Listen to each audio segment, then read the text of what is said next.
Student આજનો આપણો વિષય છે વિજ્ઞાન ધોરણ 7 એમાં પાઠ 6 ભૌતિક અને રાસાયણિક ફેરફાર। આપણી આસપાસ ઘણા બધા ફેરફાર એવા થતા હોય કે જેની માહિતી આપણને ના પણ હોય, તો આપણે જોઈશું આજે ભૌતિક અને રાસાયણિક ફેરફાર। પ્રકરણ 6 ભૌતિક અને રાસાયણિક ફેરફારો। પ્રસ્તાવના। રોજિંદા જીવનમાં આપણને આપણી આસપાસ ઘણા ફેરફારો જોવા મળે છે। આ ફેરફારોમાં એક અથવા એક કરતાં વધુ પદાર્થોનો સમાવેશ થયેલો હોય છે। ઉદાહરણ તરીકે, તમારી મમ્મી તમને પાણીમાં ખાંડ ઓગાળીને ઠંડુ પીણું બનાવવાનું કહે છે। હવે તમને ખબર છે કે તમારી મમ્મી હોય એ પાણીમાં ખાંડ ઓગાળીને ઠંડુ પીણું બનાવવાનું કહે છે। ખાંડનું દ્રાવણ બનાવવું એ ફેરફાર કહેવાય। એ જ રીતે દૂધમાંથી દહીં બનવાની ક્રિયા પણ ફેરફાર કહેવાય। આ દૂધમાંથી આપણે દહીં બને છે, બરાબર? બધાને ખબર હશે ઘરે। તો દૂધમાંથી દહીં બનવાની ક્રિયાને પણ શું કહેવાય? ફેરફાર કહેવાય। કેટલીક વાર દૂધ ખાટું થઈ જાય છે। દૂધનું ખાટું થવું એ ફેરફાર છે। ખેંચેલું રબર બેન્ડ પણ ફેરફાર દર્શાવે છે। તમારી આસપાસ થતા 10 ફેરફારોની યાદી બનાવો જે તમે જોયા હોય। 1. લાકડામાંથી કોલસામાં રૂપાંતર। 2. કોલસામાંથી રાખમાં રૂપાંતર। 3. દૂધમાંથી દહીં બનવું। 4. ખોરાક બગડવો। 5. પૂરી તળવી। 6. ચોક ભાગવો કે ભૂકો કરવો। 7. કાગળના ટુકડા કરવા।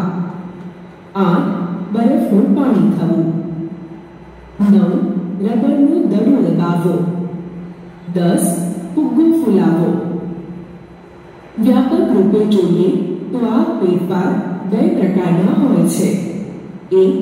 ભૌતિક ફેરફાર અને 2. રાસાયણિક ફેરફાર। ભૌતિક ફેરફાર પ્રવૃત્તિ। કાગળના ટુકડાને નાના ટુકડામાં કાપી નાખતા કાગળના ગુણધર્મમાં કોઈ ફેરફાર થાય છે તે સમજીએ। કાગળના ટુકડાને 4 સરખા ભાગમાં કાપો। વળી તે દરેક ટુકડાને ફરીથી 4 સરખા ભાગમાં કાપી લો।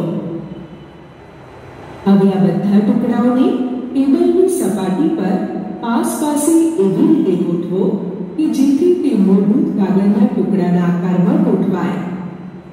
એ સ્પષ્ટ છે કે ફરીથી તમે કાગળના આ ટુકડાઓને જોડીને મૂળભૂત કાગળનો ટુકડો બનાવી શકતા નથી। પરંતુ શું કાગળના ગુણધર્મમાં કોઈ ફેરફાર થયો છે? ના, કાગળના ગુણધર્મમાં કોઈ ફેરફાર થયો નથી, પરંતુ કાગળનો ટુકડો બનતા કદમાં ફેરફાર થાય છે। પ્રવૃત્તિ। ચોકના ભૂક્કામાંથી ચોક બનાવી શકાય એ સમજીએ। ચોકના ટુકડાને ભાંગીને તેનો ભૂક્કો કરો।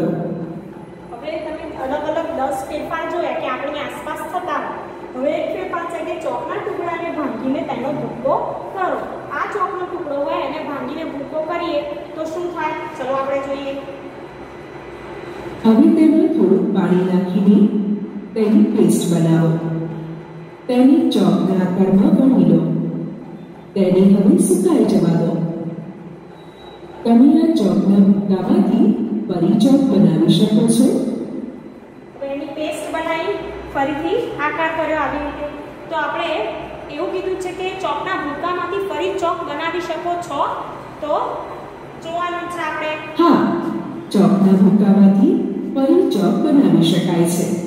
આ પ્રતિવર્તી ફેરફાર છે કે ચોકના ભૂક્કામાંથી ફરી ચોક બનાવી શકાય। આ પ્રતિવર્તી ફેરફાર છે। પ્રતિવર્તી ફેરફાર એટલે કેવો? તો ચોકમાંથી ચોકનો ભૂકો બને અને એ ચોકના ભૂકામાંથી ફરીથી ચોક બને। એ જે પ્રક્રિયાને ઉલટાવી શકાય એકબીજામાં, તો એ ફેરફારને કહેવાય પ્રતિવર્તી ફેરફાર। પ્રવૃત્તિ।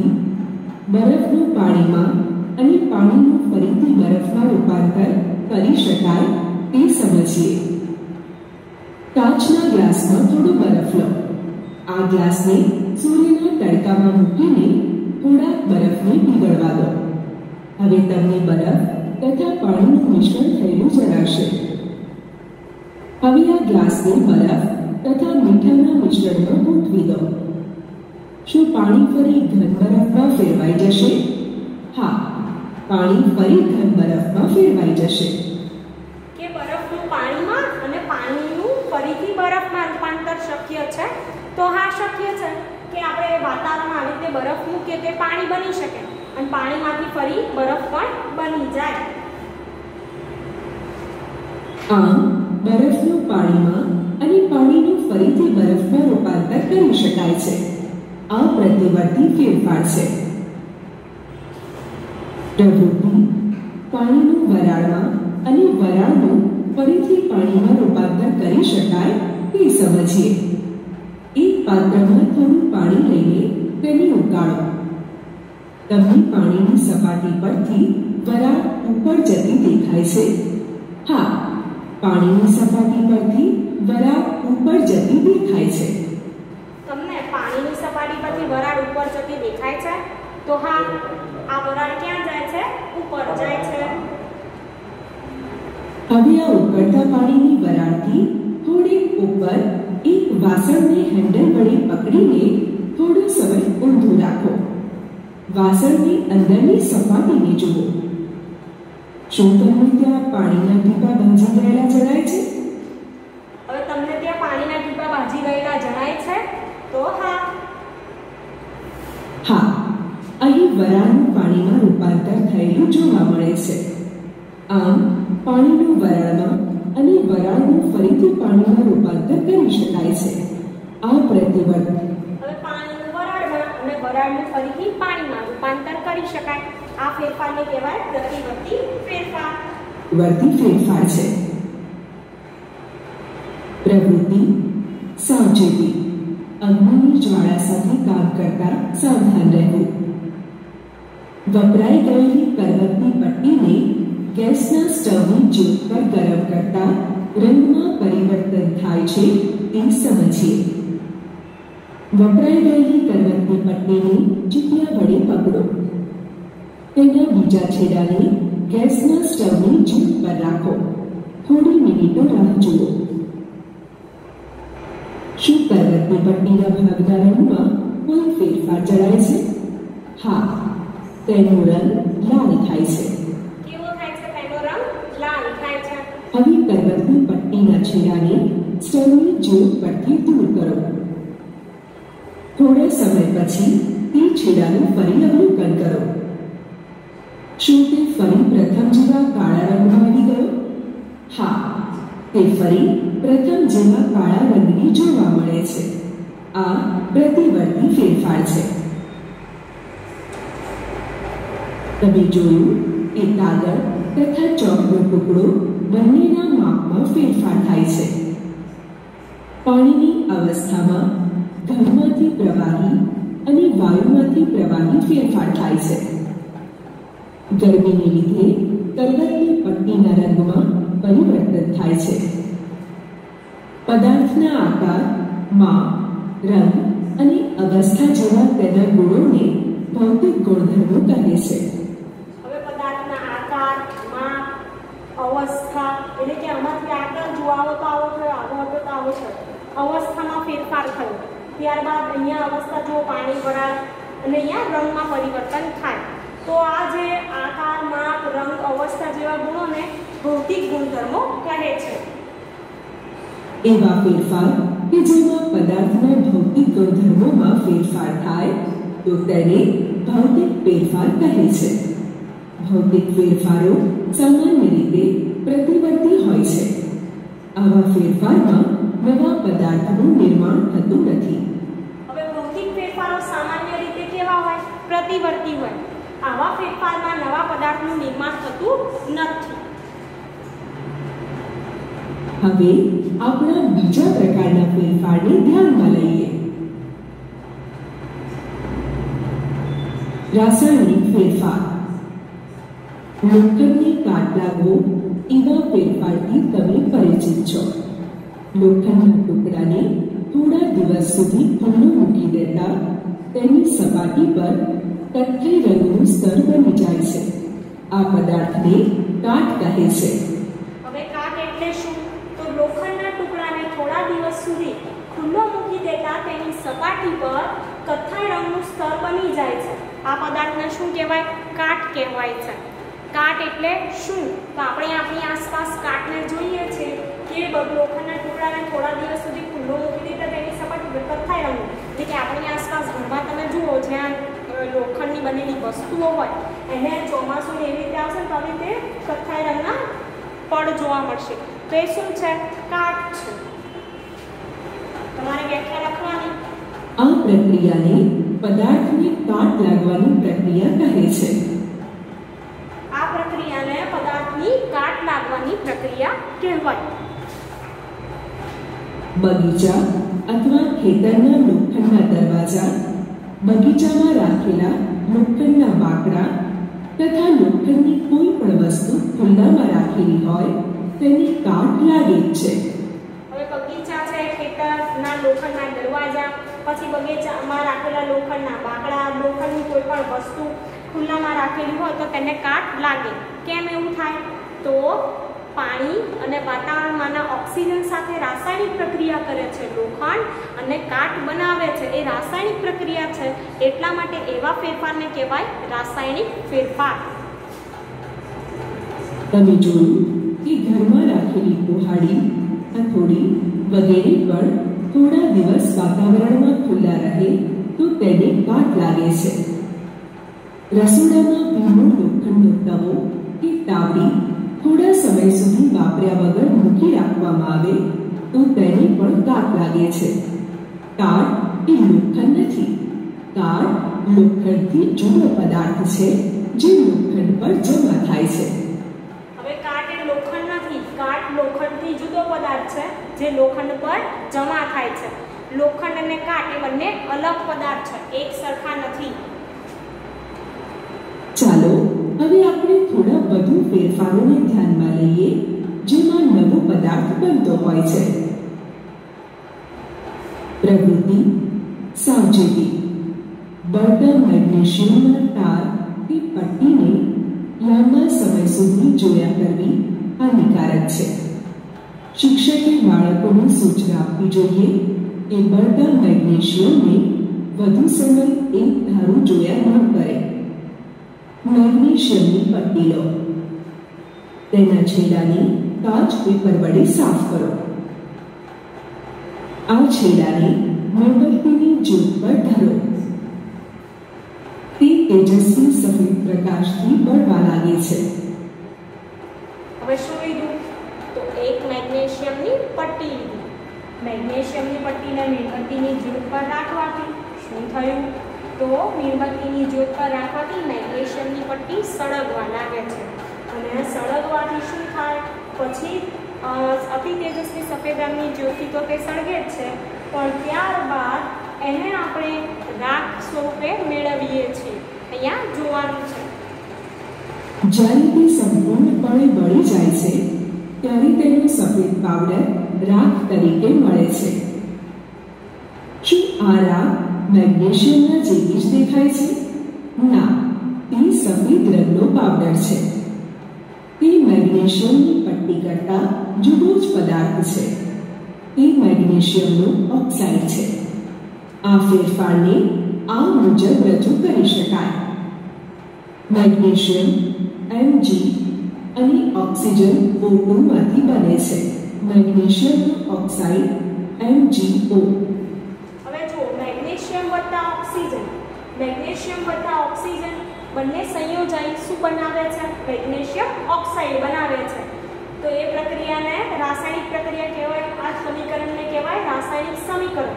અને મેગ્નેશિયમ ઓક્સાઇડ છે જે રાખ સ્વરૂપે મળે છે. એ મેગ્નેશિયમ ઓક્સાઇડ આપણે એવું કહીએ કે મેગ્નેશિયમની પટ્ટીને જ્યોત પર ગરમ કરવામાં આવે તો રાખ મળે છે અને એ જે આપણે ગુજરાતી ભાષામાં બોલીએ છીએ વાક્ય એ અહીંયા રાસાયણિક સમીકરણ સ્વરૂપે આપ્યું છે. તમને ખબર પડવી જોઈએ કે મેગ્નેશિયમની સંજ્ઞા Mg છે ઓક્સિજનની સંજ્ઞા O2 છે, મેગ્નેશિયમ ઓક્સાઇડની સંજ્ઞા છે MgO. તમે તમારી નોટમાં લખજો. તમને પૂછે કે મેગ્નેશિયમ ઓક્સાઇડનું રાસાયણિક અણુસૂત્ર જણાવો તો લખવાનું MgO, ઓક્સિજનનું અણુસૂત્ર O2 અને મેગ્નેશિયમ તો Mg. આ સમીકરણ ગણિતના સમીકરણ કરતાં જુદું છે. આવા પ્રકારના સમીકરણમાં તીરનો અર્થ બને છે તેવો થાય છે. આ તબક્કે રાસાયણિક સમીકરણને સંતુલિત કરવાનો પ્રયાસ કરેલો નથી. હવે આ રાતને થોડા પાણી સાથે ભેગી કરો. મિશ્રણને બરાબર હલાવો. તેનું જલીય દ્રાવણ બને છે. મેગ્નેશિયમની આ રાતને પાણીમાં ઓગાળતા એ નવો પદાર્થ મેગ્નેશિયમ હાઇડ્રોક્સાઇડ બને છે. આ ફેરફારને રાસાયણિક સમીકરણ વડે રજૂ કરી શકાય છે. મેગ્નેશિયમ ઓક્સાઇડ MgO અને પાણી H2O માંથી બને છે. Magnesium hydroxide MgOH twice. હવે મેગ્નેશિયમ ઓક્સાઇડ એટલે MgO વત્તા પાણી. મેગ્નેશિયમ ઓક્સાઇડની પાણી સાથે પ્રક્રિયા થઈ શું બને છે? Magnesium hydroxide MgOH twice. આ જલીય દ્રાવણનું વર્ગીકરણ કેવી રીતે કરશો? એસિડિક કે બેઝિક છે? તમે શીખી ગયા કે આ મિશ્રણની ભૂરા અને લાલ લિટમસ પત્ર વડે કસોટી કરો. આ કસોટીના આધારે શું આ મિશ્રણ ભૂરા લિટમસને લાલ કે લાલ લિટમસને ભૂરું બનાવે છે? આ મિશ્રણ ભૂરા લિટમસને લાલ બનાવતું નથી, પરંતુ લાલ લિટમસને ભૂરું બનાવે છે. હવે આ મિશ્રણ છે ભૂરા લિટમસ પેપર પર કોઈ અસર થતી નથી, પણ લાલ લિટમસ પેપર કેવું બની ગયું? ભૂરું. તો તમે જાણો છો કે ભૂરા લિટમસ પેપરને જો લાલ બનાવે તો એ એસિડ પદાર્થ હોય, પણ લાલ લિટમસ પેપરને જે ભૂરું બનાવે એ કેવો પદાર્થ હોય? બેઝ હોય. આથી જલીય દ્રાવણ બેઝિક છે. મેગ્નેશિયમ હાઇડ્રોક્સાઇડ એ બેઝ છે. એટલે મેગ્નેશિયમ મળીને મેગ્નેશિયમ ઓક્સાઇડ જેવો નવો પદાર્થ બનાવે છે. આ જે રાસાયણિક પ્રક્રિયા થઈ એ રાસાયણિક પ્રક્રિયામાં શું જોવા મળ્યું તમને? તો મેગ્નેશિયમ અને ઓક્સિજન, મેગ્નેશિયમ ઓક્સાઇડ બરાબર, અને એ જે મેગ્નેશિયમ ઓક્સાઇડ હતું એની શેની સાથે પ્રક્રિયા કરી? તો પાણી સાથે રાસાયણિક પ્રક્રિયા કરી. અને પાણી સાથે રાસાયણિક પ્રક્રિયા કરવાથી તેમાંથી શું બન્યો? Magnesium hydroxide. હવે મેગ્નેશિયમ હાઇડ્રોક્સાઇડને પાણીમાં ઓગાળી અને પછી એનામાં લિટમસ કસોટી કરી. તમે જાણો છો કે લિટમસ કસોટીમાં લિટમસ પેપર પર અસર દર્શાવે, એસિડ હોય તો અને બેઝ હોય તો એના દ્વારા આપણને જાણ થઈ કે મેગ્નેશિયમ હાઇડ્રોક્સાઇડ છે એ બેઝિક પદાર્થ છે.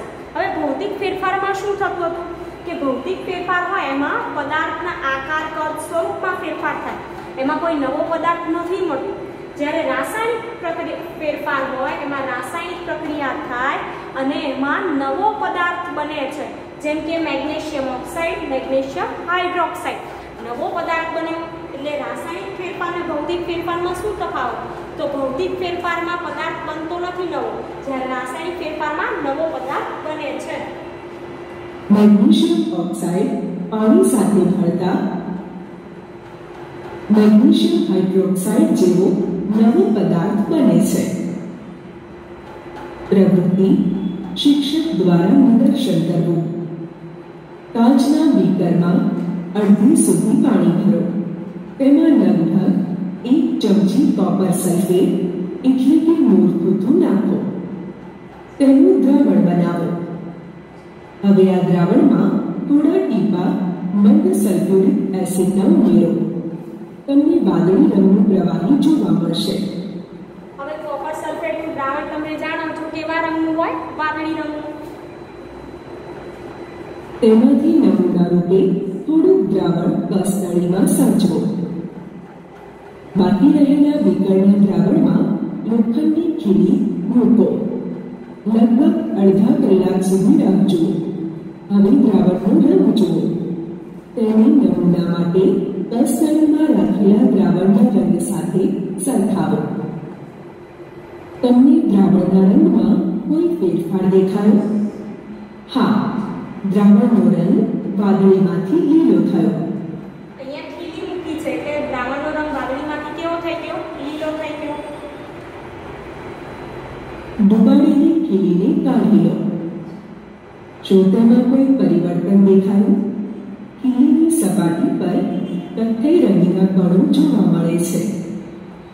તમને જે પરિવર્તન જોવા મળ્યું તે કોપર સલ્ફેટ અને લોખંડ વચ્ચેની પ્રક્રિયાને કારણે હોય છે. વાદળીમાંથી લીલા રંગમાં થતો ફેરફાર એ આયર્ન સલ્ફેટ જેવા નવા પદાર્થના બનવાને કારણે છે. ખીલીની સપાટી પર જે કથ્થઈ રંગના કણો જોવા મળે છે એ કોપરના છે, જે બીજો નવો પદાર્થ છે. આપણે પ્રક્રિયાને આ પ્રમાણે લખી શકીએ. કોપર સલ્ફેટનું દ્રાવણ વાદળી રંગનું અને લોખંડમાંથી બને છે. આયર્ન સલ્ફેટનું દ્રાવણ લીલા રંગનું અને કોપર કથ્થઈ રંગ. પ્રવૃત્તિ. હવે તમે અહીંયા જોયું ફેરફાર રાસાયણિકમાં કે કોપર સલ્ફેટનું દ્રાવણ હોય એમાં ખીલી નાખવામાં આવે તો કોપર સલ્ફેટના દ્રાવણમાં વાદળી રંગ હોય છે. વાદળી રંગ દૂર થઈ અને રંગ પરિવર્તન થઈ લીલો રંગ બને છે. અને જે ખીલી હોય એ ખીલી પર શું લાગે છે? કાટ લાગે છે. તો બંનેમાં નવો પદાર્થ મળે છે, કાટ મળે છે, આયર્ન સલ્ફેટનું દ્રાવણ મળે છે. તો ભૌતિક અને રાસાયણિક ફેરફારમાં તમે આટલે સુધી સમજો. Thank you.